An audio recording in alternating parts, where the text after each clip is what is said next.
Вы смотрите новости. В студии Сергей Михедов. Здравствуйте. Коротко о главных темах. В соответствии с поручением президента со следующей недели начнется массовая вакцинация россиян от коронавируса. Проект «Эффективный регион» Якутский автодорожный техникум прошел партнерскую проверку от госкорпорации «Росатом». Самые меткие якутяне приехали в столицу. В Якутске завершается чемпионат республики по стрельбе из лука.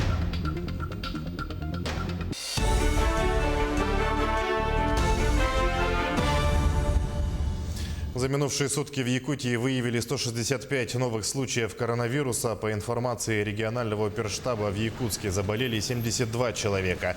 В Мирнинском районе 20, в Алданском 16, в Нерюнгринском 13, в Мегино-Кангаласском 12. По 5 пациентов с коронавирусом обнаружили в Вилюйском, Жиганском и Татинском районах. Еще в 11 районах от 1 до 4 заболевших. За сутки лаборатории республики провели более 2800 исследований на COVID-19. Массовая вакцинация россиян от коронавируса стартует 18 января. По словам вице-премьера Татьяны Голиковой, вакцинировать жителей страны от COVID-19 начнут в соответствии с поручением президента. В России зарегистрировано официально 2 вакцины – препарат Института Гамалеи и Института Вектор. На подходе вакцина, разработанная Центром Чумакова, сообщила Голикова. Ожидается, что после прививочной кампании вспышки коронавируса будут иметь сезонный характер.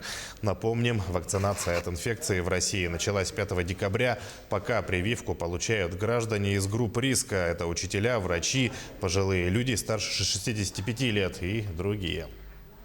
В дальнейшем COVID-19, скорее всего, это наше предположение, но скорее всего, исходя из того, что мы наблюдаем, это приобретение сезонного характера эпидемических проявлений. Скорее всего. Поэтому важнейшим моментом является тот факт, что создание иммунной прослойки является ведущим фактором в регулировании этого процесса. То есть массовая вакцинация приведет к тому, что эта инфекция станет управляемой. На Гайдаровском форуме в Москве Якутию признали самым цифровым регионом. Награду получили глава республики А.С.Н. Николаев и министр инноваций, цифрового развития и инфокоммуникационных технологий Анатолий Семенов. А.С.Н. Николаев поблагодарил экспертов и организаторов форума за высокую оценку и рассказал о работе по цифровой трансформации региона. По его словам, именно этот путь поможет Якутии развиваться гораздо более быстрыми темпами. Одна из вещей. Я вообще считаю, что именно цифровое развитие республики способно гораздо более быстрыми темпами развивать наш регион.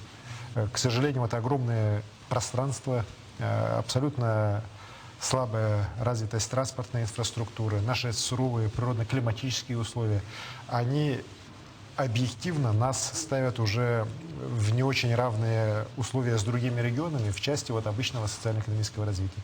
И именно вопросы скорейшей цифровизации способны это неравенство преодолеть в кратчайшие сроки и с наибольшей эффективностью для региона. Дирекцию по строительству Ленского моста создают в Якутии. Такое решение принято рабочей группой по вопросам возведения объекта. Это очень важный шаг вперед, так как работать будут конкретные специалисты, а все решения приниматься в одном центре, без распыления ответственности, отметил исполняющий обязанности первого зампреда правительства региона Дмитрий Бердников.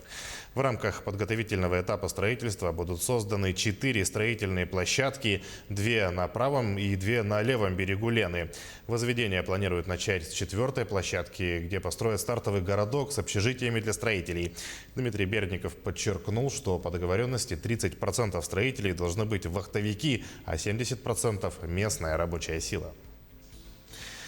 Якутский автодорожный техникум прошел партнерскую проверку от госкорпорации «Росатом». На протяжении полугода в учебном заведении реализуются проекты по повышению эффективности работы, которые направлены на организацию бережливого производства. Подробности в материале Юрия Осипова. Еще в конце 2019 года правительство Якутии подписало соглашение с госкорпорацией «Росатом» о реализации проекта «Эффективный регион». За это время в 16 организациях республики реализован 41 проект. И сейчас мы находимся на стадии формирования плана на 2021 год и на 2022 годы о совместной работе по развитию образцов.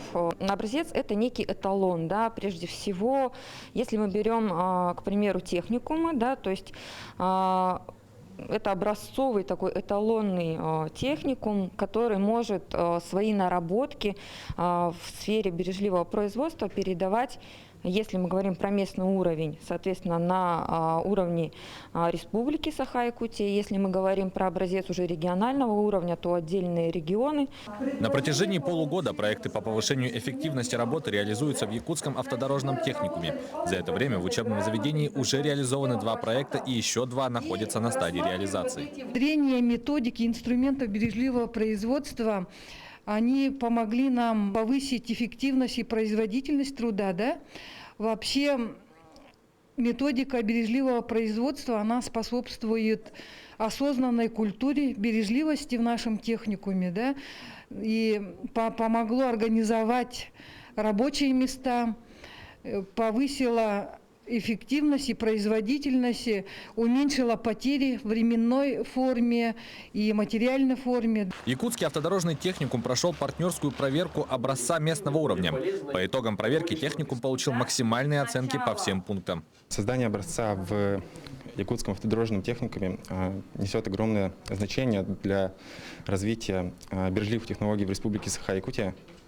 Это позволит тиражировать их опыт на другие образовательные учреждения, а также процессы, которые уже были рассмотрены в их проектах.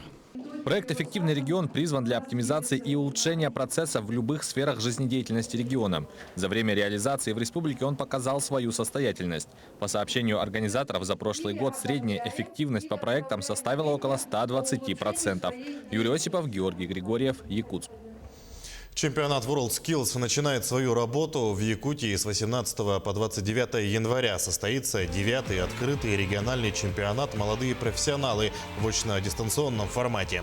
В нем примут участие около 1500 участников, победителей муниципальных отборочных этапов, которые будут соревноваться по 82 компетенциям в 3 возрастных категориях. Это юниоры, молодые профессионалы и навыки мудрых 50+.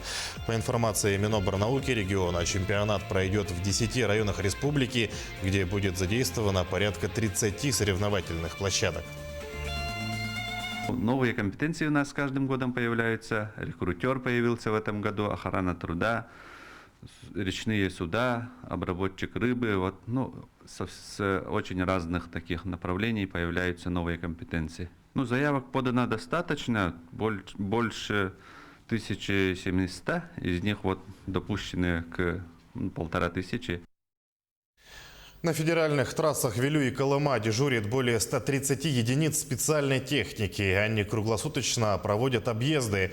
Управление дорог Вилюи в связи с крепкими морозами в условиях тумана настоятельно рекомендует водителям учитывать погодные условия, быть предельно внимательными на дороге, выезжать в путь на подготовленном к движению зимой транспортном средстве, выбирать скоростной режим, исходя из погодных условий и сцепления с проезжей частью. При возникновении нештатных ситуаций на автодорогах Вилю и Колыма необходимо обратиться по круглосуточному телефону диспетчерской службы управления дорог Вилюй. В этом году праздник Крещения в республике пройдет без купелей. Раньше тысячи горожан в ночь с 18 на 19 января занимали очереди возле специально обустроенных иорданий. В этом году из-за пандемии от купели решили отказаться, но обязательный обряд освящения воды состоится. Подробности далее. Январские купания в ледяной реке – многолетняя традиция многих россиян. В крещение к обустроенной купели в Ленске приходили тысячи горожан в любую погоду. В этом году традицию придется нарушить. Из-за пандемии массовые купания запрещены. Прихожанин храма Юрий Сарычев окунается в прорубь несколько лет подряд. К решению властей отнесся с пониманием и уже знает, чем заменит старый обряд. Да хотя бы можно просто снегом натереться, это будет то же самое. Будете Будете натираться снегом? Попробую, кстати, для сравнения. Отмена крещенских купаний не повод для отмены праздника. В храмах Ленска и Мирного воду осветят так же, как и прошлые годы. В праздник Крещения Господня они будут открыты, о санитарно-эпидемиологических требованиях не забудут. Ну, если воды будут забирать люди много с храма, и она будет кончаться, мы в течение 19 числа еще раз отслужим чин Великой Агиасмы, то есть Великой Водосвете. Еще раз осветим воду. В Ленском храме воду осветят 18 и 19 января. Ее заготавливают заранее, в дело идут все емкости. Ведь год от года желающих запастись крещенской святыней становится больше. Взять крещенскую воду можно не только в день крещения, но и до конца недели. И не обязательно, чтобы ее было много. Количество не главное. Главное – расходовать святыню с умом. Марина Крутихина, Олег Соснин, телеканал «Алмазный край». В столице региона завершается чемпионат республики по стрельбе из лука. В связи с пандемией соревнования проходят без зрителей с соблюдением всех санитарных норм. В целях безопасности участников было решено разделить спортсменов на 3 группы. Каждая выходила на старт в разное время. Всего в турнире приняли участие 144 спортсмена из 20 районов и города Якутска. Спортсмены состязались в 3 дисциплинах – классический, блочный и спортивный традиционный лук. Из победителей будет сформирован сборная команда Якутии для участия в первенстве, чемпионате и Кубке России, который пройдет в городе Орел в конце января. На этих соревнованиях я выступила очень хорошо, как планировалось, и заняла 2-е место. За 1-е место я боролась с титулованной спортсменкой Степанитой Тахиновой. Вот. Отрыв был небольшой.